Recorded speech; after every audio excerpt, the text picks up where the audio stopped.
it sounds ridiculous, but no one knew what a burpee was back in 2004. The thing that we're focused on is health. I can't see a world in which people don't care about their health 2 or 3 decades from now. And the punchline to that is health is performance. Whether it's someone competing in events or someone showing up to your gym, you want them to come back tomorrow. And whatever we can do to get them to come back tomorrow is a win. Hello and welcome to Gym World Worldwide. I am your host, John Franklin, and with me today is a very special guest. He is an icon in the functional fitness scene, someone who's been around for 20 plus years now, and someone who I have looked up to and respected on my journey in the fitness industry. Welcome back to the show, Ben Bergeron from CompTrain New England and CompTrain. How's it going? Yeah, I appreciate it. Thanks, Sean. Things are going great. For anyone who's unfamiliar, Ben, can you give us the backstory of founding what was CrossFit New England and how that eventually turned into CompTrain? Yeah, so maybe the medium length version would be I was after college went into finance. It was kind of doing the slog, like the rat on a wheel type thing. Until 9/11 happened and it busted me out of this kind of out of the matrix. And I was like, is this something I really want to do for the rest of my life? Decided it wasn't. Got into training, started as personal training, which led to strength and conditioning, which led to me finding CrossFit, which led to me opening up an affiliate. When I opened up my affiliate, it was in 2007. I had some early success training athletes in the CrossFit Games, like the sport of CrossFit, which garnered some attention into the ways that we were doing things a little bit differently than other people. People got interested in our training, which led to CompTrain, which at the time was a platform that people could follow along with to give them daily training on how to excel in the sport of CrossFit, digitally and remotely. We were also doing it in person, working with people, with a lot of the Games athletes that moved here from around the world to train at our facility. Did that for 15 years. And we've since refocused our efforts more on the everyday athlete, people that are just trying to become more physically, emotionally, mentally robust and stronger. Still people that are very, very into training. So this is people that are training 4, 5, 6 days a week and are very comfortable with high levels of training, but not necessarily just going for the sport side of things, more as a platform that you can use to leap and kind of go and do anything with. So you started 2007, you said it is Halloween in 2025 for those watching. Next year will be the gym's 19th anniversary. That's how math works. I've seen a lot of gym data from the work at Kilo and also the work I do with Two Brain.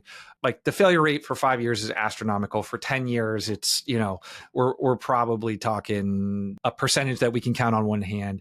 And then for 20 years, I don't have the exact numbers, but I would guess if we're looking across the country, we're probably talking in the hundreds, maybe for all types of gyms. And then for coaching gyms, it may be even smaller. What do you think has led to that type of longevity? When I think of the other people from that era, a lot of the hot names from that era, a lot of those gyms just don't exist. And a lot of those people aren't even in the industry anymore. I think it's the cross section of a love of training. That's saying if you won the lottery, I would still come back to work the next day. Like, it's just, this is what I want to do. There's nothing else. So it's my true passion. It's my joy. As Naval Ravikant would say, it's, I'm lucky enough to have blurred the line between work and play. This feels like play to me. So I truly love it. I obsess about fitness and health and trying to make people better. It's not just like I'm so excited by getting people their first pull-up. I truly, in all of my spare time, think about frameworks for health. Like I think about all the time, like what is the ways that we can simplify this thing to get them healthier? So the first is this like compulsive obsession / passion, joy for this. But that in and of itself, like I think there's a lot of people that love exercise and training and open up gyms. I think the other side is my equal passion is how to optimize business. I can't do something that other than be an entrepreneur. I really, really find a lot of joy and satisfaction, fulfillment in trying to make the machine better, right?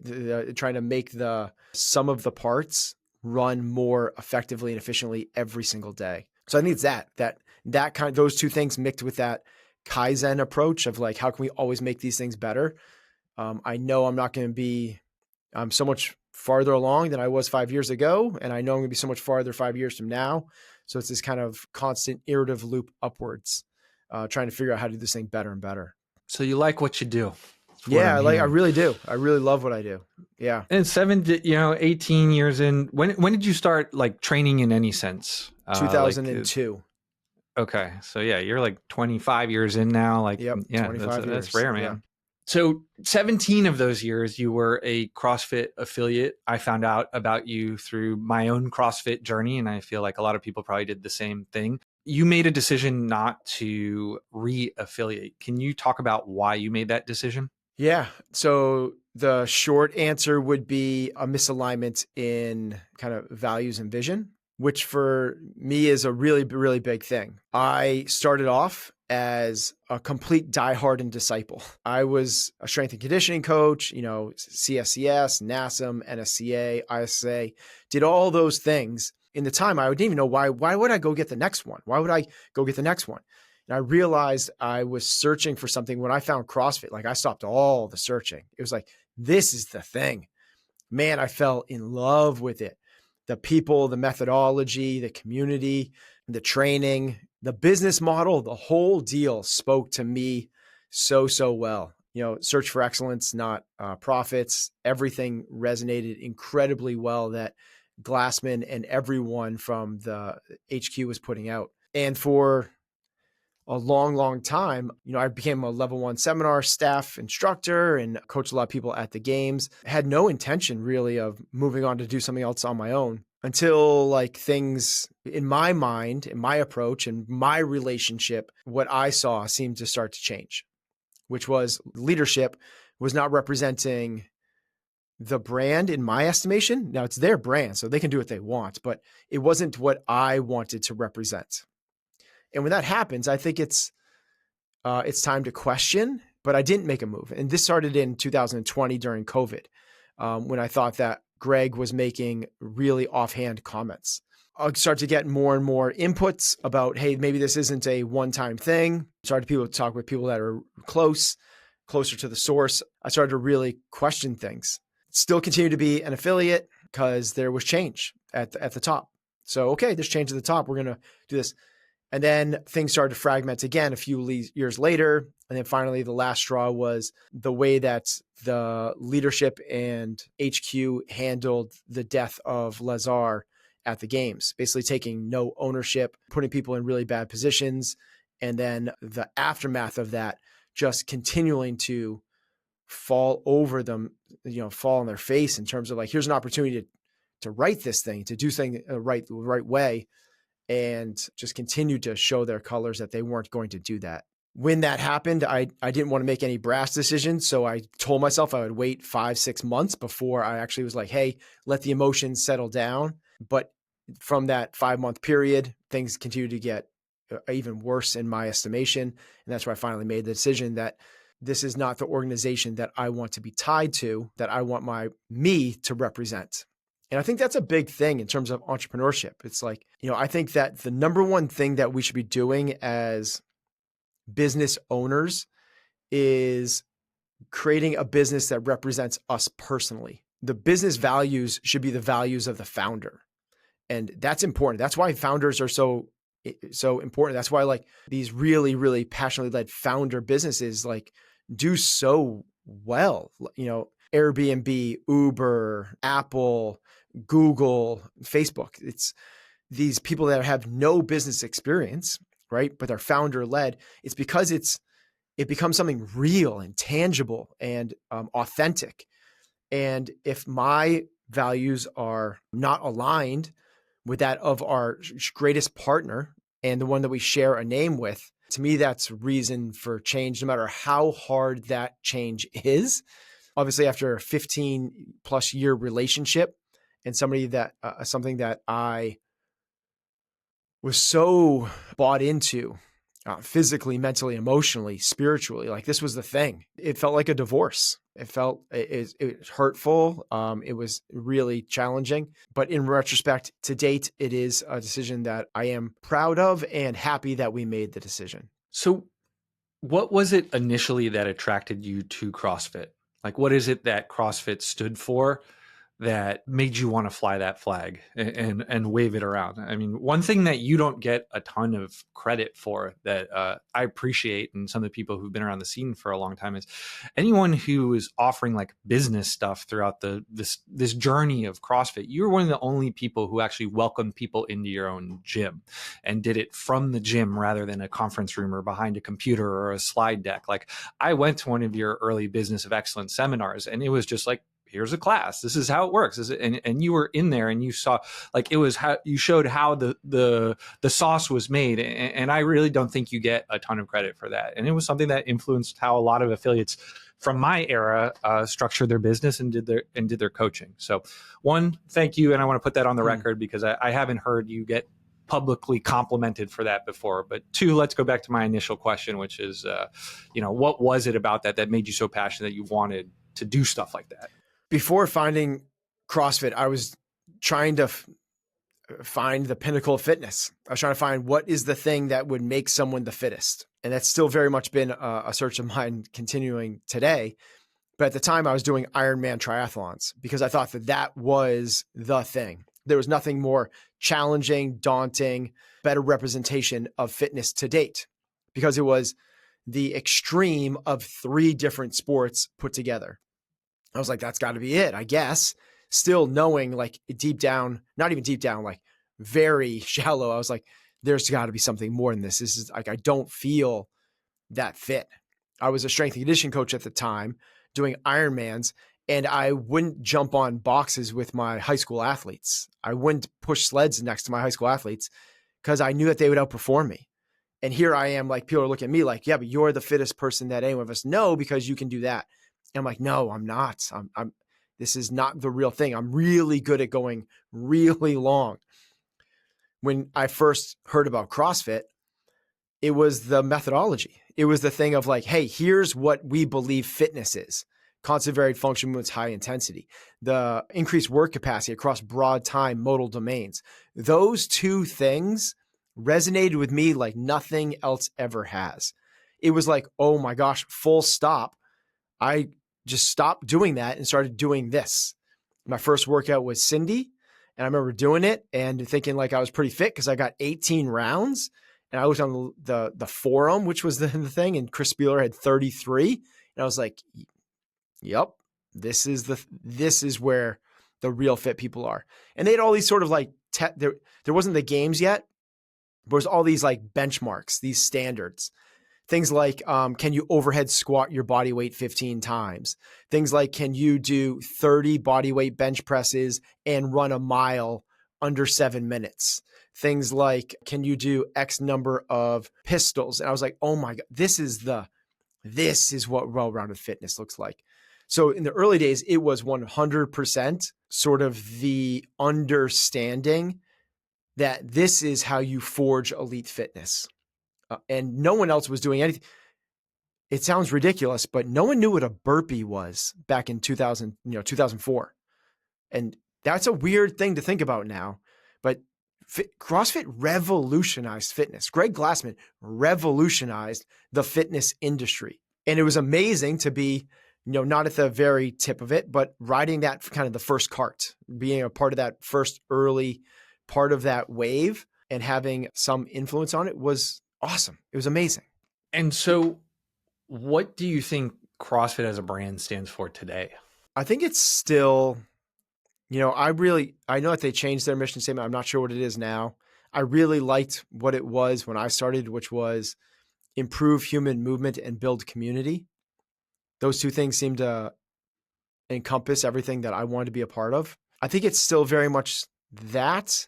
I think that it's just kind of got a little more complex because, we had this kind of, well, we're not going to forge elite fitness. We are going to show 75-year-old grandma and grandpa getting off the sitcom couch and lifting milk jugs. And that became a really weird time. We did such a good job of creating this community by being sort of the first to invite the public into the lives of our elite athletes, right? With a road to the games and all this stuff that we did to highlight our best of the best way before Full Swing, Drive to Survive, and all these other shows that are now doing what we did 15 years ago. But then CrossFit fired their entire media department. It was like, nope, we're not going to do that. So we're not going to stand for this elite side of things. We're not going to stand for forging elite fitness. We're going to do get off the carbs, get off the couch. And we're going to try to disassociate from the games. And while it's still the same thing, it's a little more complex.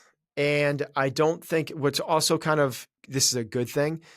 In the early days, it was very combative, meaning like what you're doing at the Globo gym is wrong. Because you're doing leg extensions, calf raises, and the elliptical machine, to create a revolution, you sort of have to pick a fight.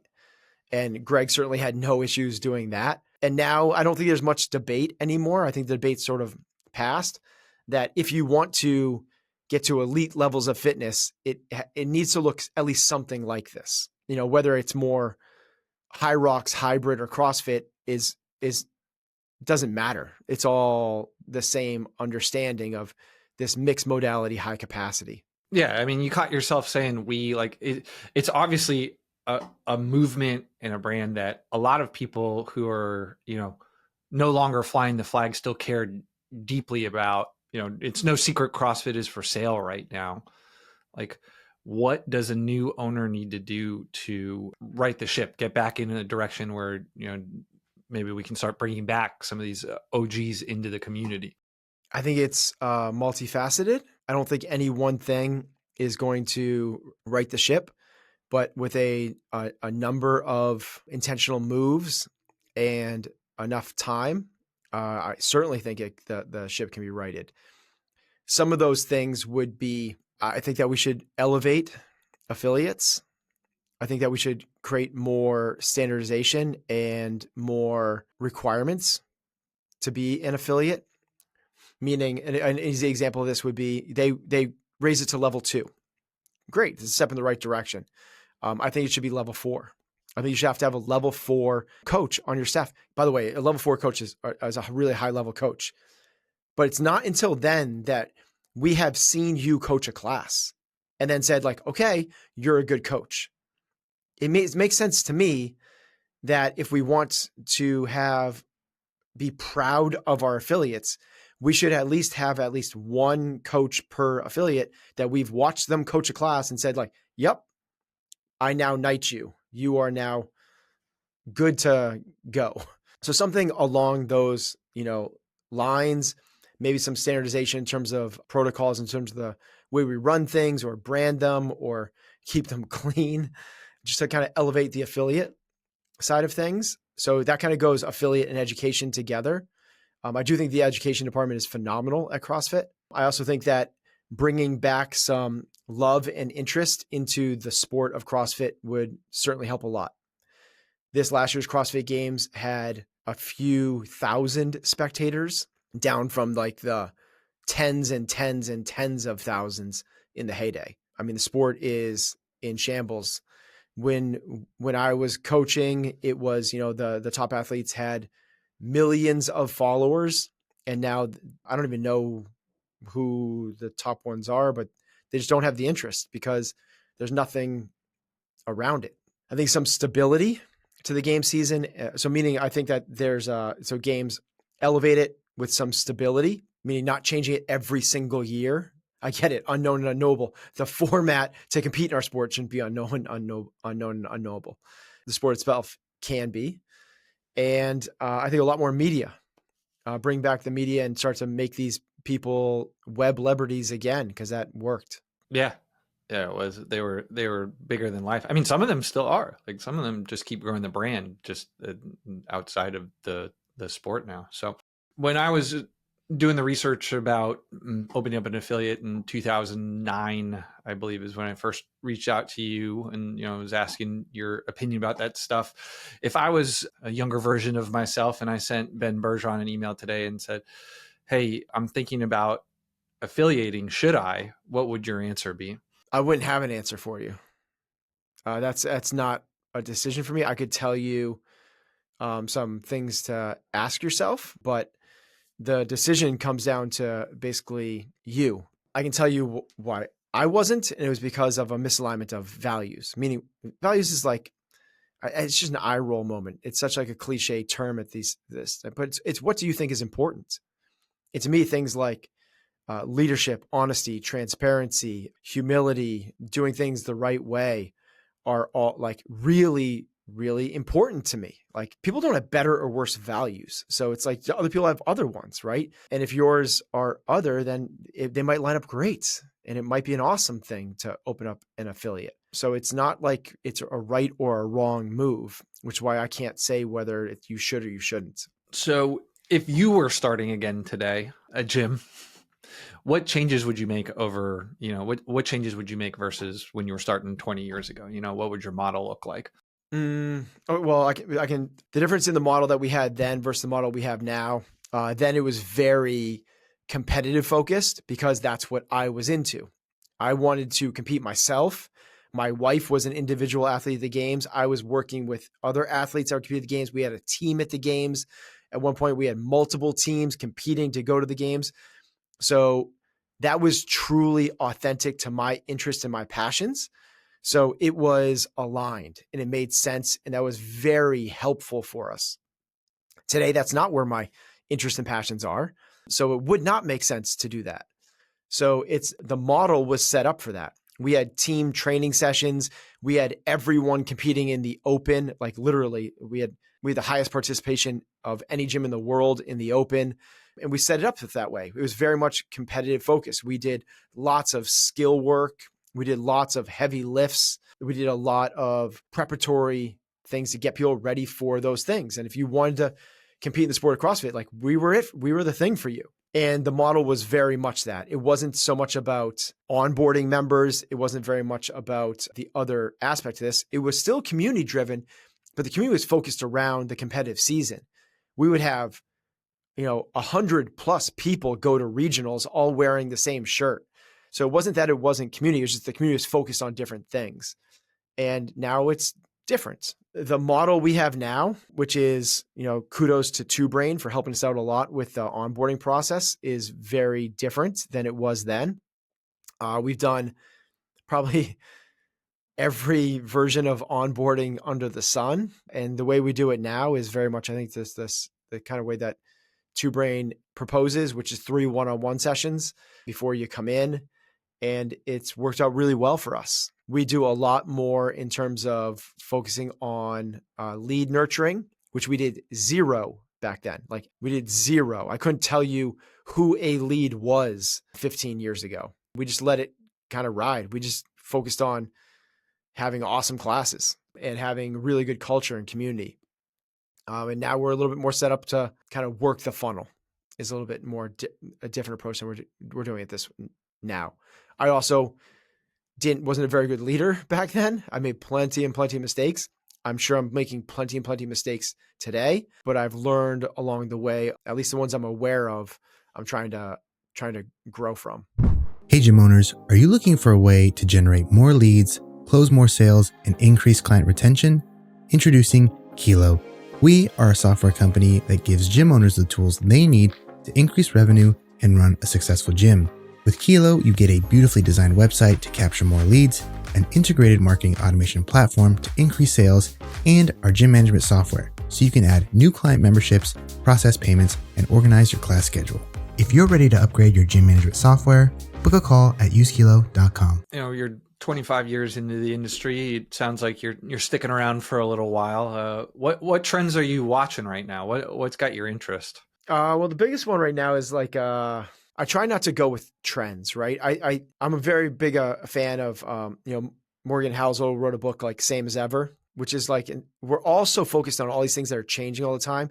Like, what are things that aren't changing? I'm a big fan of Jeff Bezos, who's, basically said like, we're going to create, it's one of the most forward thinking businesses there are, right? Pretty soon they're going to be delivering packages within the hour by drones. Like, okay, like that's very, very forward thinking, but the business is actually set up on what he doesn't think is going to change in the next 50 years, which is people are going to want cheaper.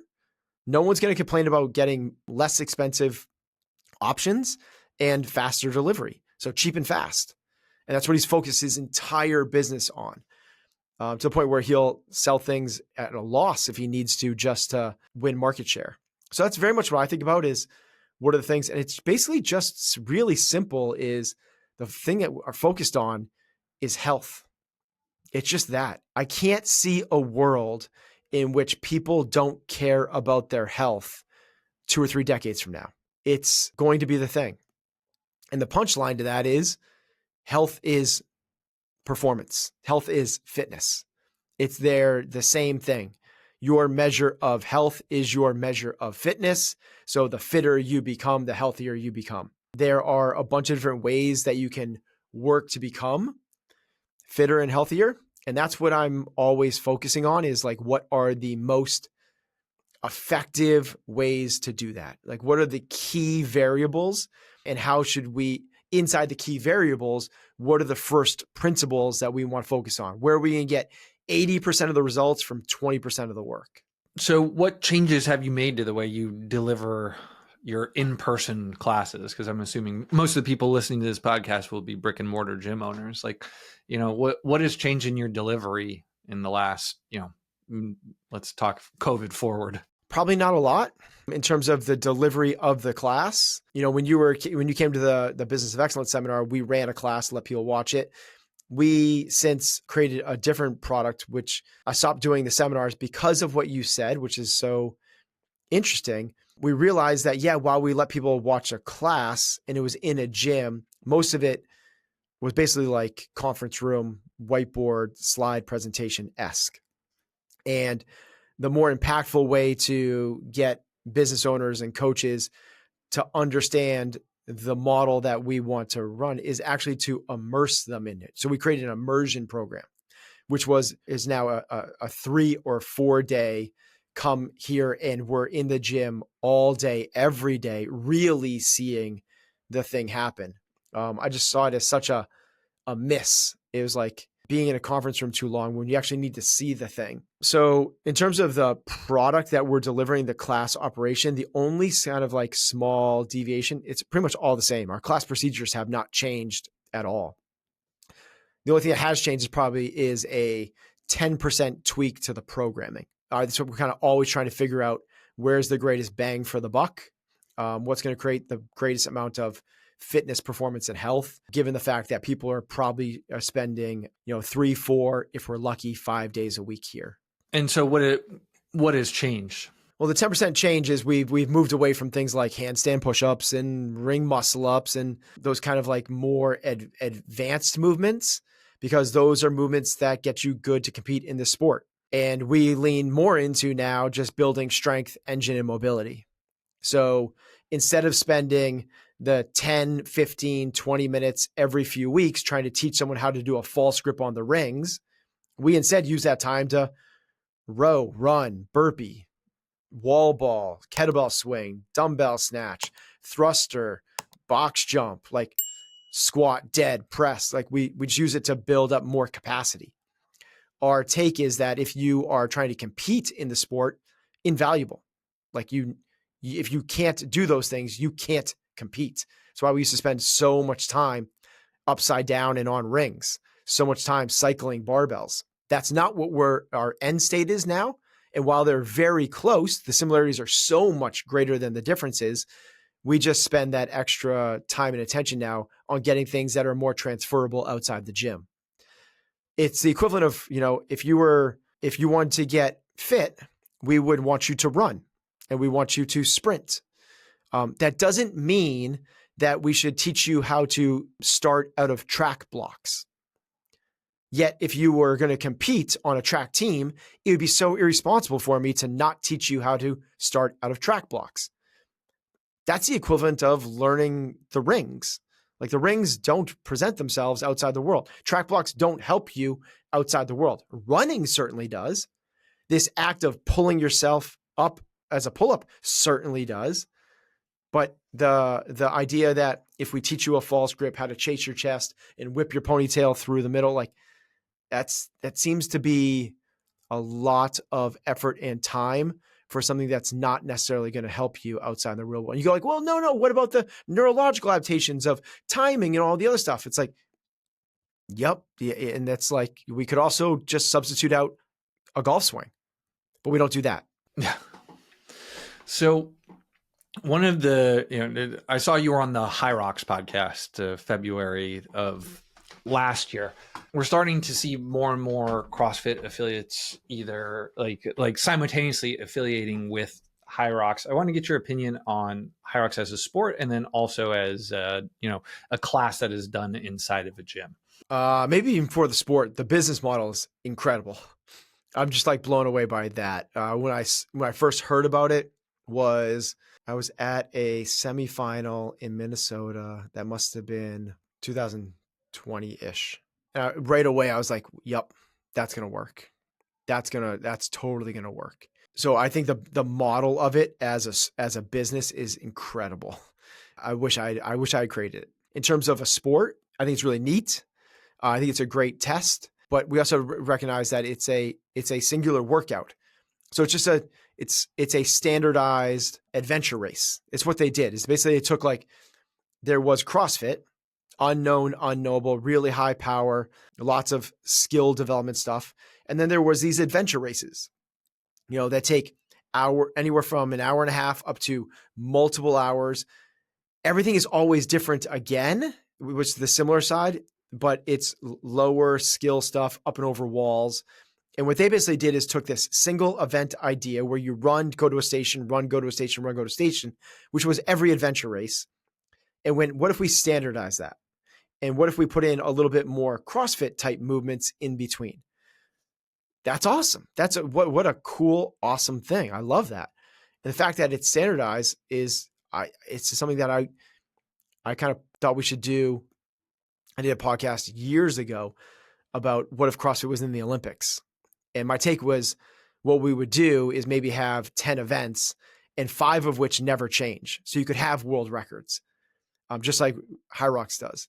But 5 that do. I think it'd be really, really cool. Kind of a CrossFit decathlon.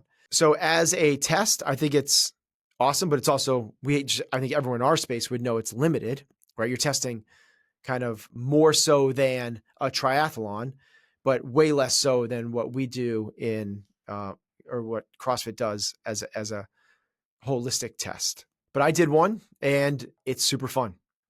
It's a really great day. And I think one of the big things that they do so well is when you're done, the data that they give you, which is like almost immediate through the app, is so engaging and sticky. They give you so much data that's broken down into it's so nuanced that when you get done, you're like, yeah, I might do another one of those. I might try to beat my time. You finish an hour 15 or something. You're like, I think I could try to do better. And they give you the data of all the splits and where you are in the percentiles of every single thing. And they break it down so much that you're like, oh, I gotta do this again. I know, based off of this, I could definitely do better. I think that's something that if things were a little more standardized, again, in our space, we could be doing a little more of. And it just makes it, here's the big thing is you want them to come, whether it's someone competing in events or someone showing up at your gym, you want them to come back tomorrow. And whatever we can do to get them to come back tomorrow is a win. And they're doing a phenomenal job of getting people interested, again, to want to do it again. So I think it's really, really interesting. It's also cool how, if you do one in Boston and I do one in Miami, we can benchmark against each other. You have something to talk about, like as a, the whole thing where if you do a CrossFit competition, I do a CrossFit competition, to your point, there is no, did you do better than me? If we went up against each other, all we can do is talk back and forth. What do you think about affiliating a gym, like, and having it be a part of like a class or a whole gym concept? Yeah, I mean, I think there's enough interest that from a business perspective, it makes a lot of sense. And I think that we should be training like that way, right? Really cyclical, longer, more thresholdy type work, which we haven't done a ton of in our space. We do an AMRAP 20 and we're like, whoa, those are the big long ones. So I think doing some longer 40, 60-minute work makes a lot of sense. I'm not affiliated with High Rocks. Our gym is not affiliated with High Rocks. So I can't speak specifically to the benefits of what that would look like or what it would look like to run a High Rocks class. Because I think that, in order to call it a High Rocks class, you need to license the name. So I can't really, because I haven't done that, I can't speak to it specifically. We'll pivot a little bit here. What's next for you in CompTrain? Well, taking the lessons I've learned over 15 years working with the fittest athletes in the world and bringing them to a bigger audience, not watering this down, not going for get off the carbs, get off the couch, but instead of me focusing on 4 athletes at a time, which is what I did for a long time, 2 guys, 2 girls, and I never wanted to go more than that. What I want to do is build a crew, build a little tribe.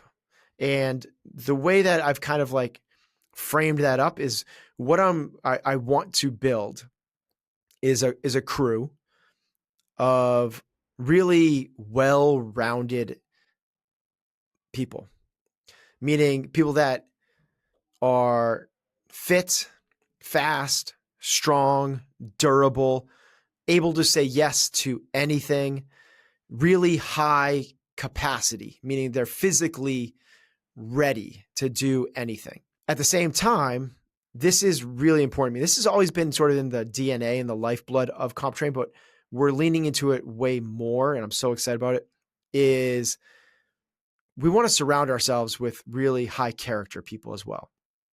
So people that want to lead from the front, people that are, disciplined, have fortitude, grit, but people that are looking to do things the right way and looking to do some good in the world. That's really what we're trying to frame this whole thing up to be, is can we just surround ourselves and help people to become this more physically capable, but also emotionally and mentally higher character humans, high capacity, high character. We're doing that. It's pretty awesome. So we've done a couple of, this is the thing is we are a digital based company, right? We are basically, our platform is an app, and people come into the app and they get daily training and they get coaching and they get videos and they get assessments of where they are and where they rank and all that stuff. But really at the end of the day, like we're helping people understand how to train, giving them the daily recipe of what well-rounded training looks like. You try to stay connected. We have a tribe board, like a message board, and people are connecting and having conversation there. But it's, as you know, it's like anything done digitally is not the same as in person. We've just started over the last 4 or 5 months meeting these people in person. And it is, I'm really proud of it is the short answer. These are people that I would want to have my kids grow up around. And if we're building a community of people like that, this is like the calling. This is the thing that I set out to do in the beginning. When I left finance, I wanted to have impact. I wanted to do some good in the world. I was so inspired by the heroic acts of 9/11 from the firefighters and the soldiers and everything that happened in those days, weeks, months, and years that followed. It's the real reason that I set out to do this thing. And along the way, I was lucky enough to be surrounded by the fittest athletes in the world and learned so much about training and capacity. And to be able to bring that to this group of people is the most fulfilling thing I've done. It was super cool. I don't want to downplay it. Crazy, amazing, cool to go compete at the highest level and win, and then other years come on the podium and then just miss and then win again. That's awesome and amazing. This is every bit as cool as that. And from the idea that like the impact we're having on a large audience is really rewarding. And I'm incredibly excited about where we are and where we're going. When you say you're getting people together in real life, what do you mean by that? You're having like meetups, So yeah, we have you're doing workouts. What are you doing? No. So like retreats.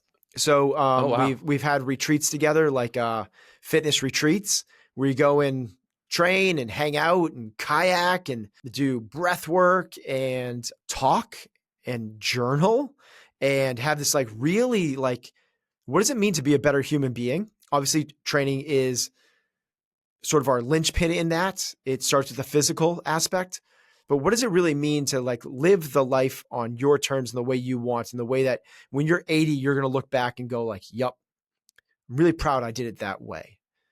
So everything from those retreats to, we recently did a 24-hour ultra where we had 40 athletes. 40 athletes compete in a ultra where we went into the woods in Tennessee, the Smoky Mountains, and we got a bunch of tents and there was a home base, and we supported each other as we tried to run as far as we could for 24 hours. Some athletes ran 50, some did 70, some did 80, 90. And we had a couple people on the podium running 100 miles. Wow. That seems absolutely crazy. How far did you make it? So I was on a team. So the team version is teams of 6. And what we ended up doing was about halfway through, about 12 hours in, we abandoned the team to go and just support the individuals. So we decided, hey, instead of us trying to go as far as we can on a team, I think that we were doing really well. We were like, hey, let's just take turns running with the people that need our help the most. It just speaks to like the ethos of this whole thing is together, right? It's like, we're not doing this for us. We're doing this for them. So cool. Yeah, this looks awesome. So where are people going if they want to follow along and get information about CompTrain, your next meetups, that kind of thing? Yeah. The easy one is CompTrain.com or CompTrain on Instagram would be the two places that we kind of are putting out content and where you can get a sense of what we're doing. And we'll link to that down below. And gym owners, if you got value out of this, you can help us by going to usekilo.com and booking a call, getting some help with your website, marketing automation, and gym management software.